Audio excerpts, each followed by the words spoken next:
বানপানীত পৰি মৃত্যু।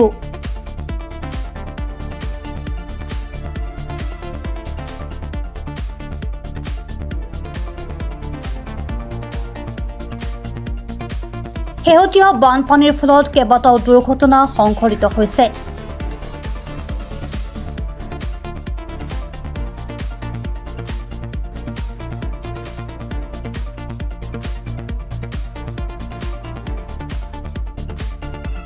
কিছুদিন পূৰ্বে মহুৰামুখত 5টাকৈ কিশোৰ বানপানী ডুব গৈছিল আৰু ইয়াৰে 3টা কিশোৰে জীৱন ঘূৰাই পোৱাৰ বিপৰীতে 2টা কিশোৰৰ অকাল মৃত্যু হৈছিল।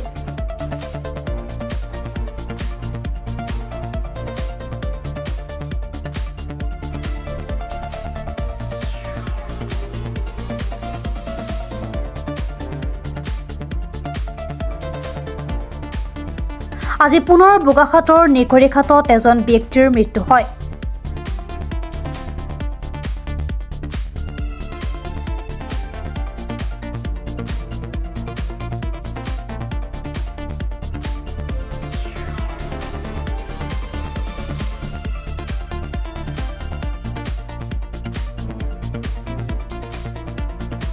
বৰি কুটুম নামৰ 50 বছৰীয়া লোকজনে পশুধনৰ বাবে ঘাঁহ কাটিবলৈ যাওঁতে পানীত পৰি মৃত্যুৰ মুখত পৰে। স্থানীয় লোকে উদ্ধাৰ কৰে মৃতদেহ।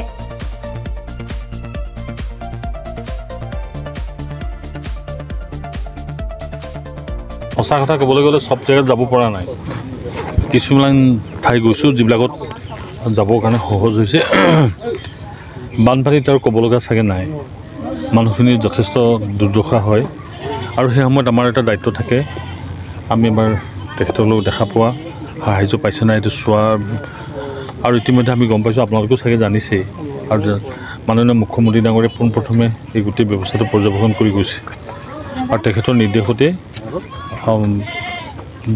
সমগ্ৰ অসমতে, খালি বোকাখাটেই নহয়, সমগ্ৰ অসমতে বান সাহায্য আৰু মানুহৰ যি অৱৰ্ণনীয় দুখ দুৰ্দশা হৈছে তাৰ প্ৰতি প্ৰশাসনে যথোপযুক্ত ব্যৱস্থাও লৈছে। আমাৰ দলৰ ফালৰ পৰা লৈছোঁ, প্ৰতিনিধিসকলেও লৈছে, সকলোৱে কৰিছে। আৰু এতিয়া উপায়টো নাই, পানীটো আৰু প্ৰাকৃতিক বস্তু, কিন্তু তেখেতসকলে যাতে সুকলমে থাকিব পাৰে তাৰ কাৰণে আমি এবাৰ পৰ্যবেক্ষণো কৰিছোঁ। এই অঞ্চলটোত অকণমান অসুবিধা আছে, বাঘৰো আছে, বন্যজন্তুৰো আছে। আমি চাওঁ, ইতিমধ্যে বন বিভাগে তাৰ ব্যৱস্থাও কৰিছে। মই ভাবোঁ যে আৰু ব্যৱস্থা যদি ঠিকে থাকে তেনেকুৱা ধৰণৰ আক্ৰমণৰ সন্মুখীন নহ'ব। আমি অকল এই ঠাইতে নহয়, আমি কিছুমান ঠাই অলপ চিনাক্ত কৰিবলৈ কাৰণে মুখ্যমন্ত্ৰী ডাঙৰীয়াকো জনাম।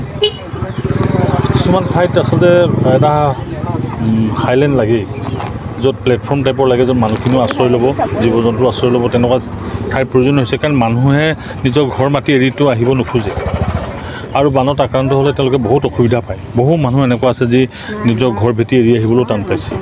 গতিকে হাইলেণ্ড যদি হয়, ইয়াৰ পৰা যথেষ্ট উপকাৰ হোৱাৰ এনেকুৱা প্লেটফৰ্মে বহুত উপকাৰ কৰে। মই এই কথাটো মুখ্যমন্ত্ৰী ডাঙৰীয়াকো জনাম, কাৰণ এইটো যথেষ্ট অৰ্থৰ প্ৰয়োজনো আছে।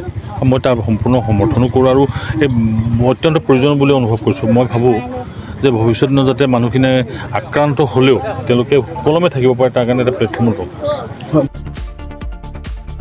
বোকাখাটৰ পৰা ভূপেন হাজৰিকাৰ ৰিপৰ্ট, প্ৰাতঃ টাইম ডিজিটেল।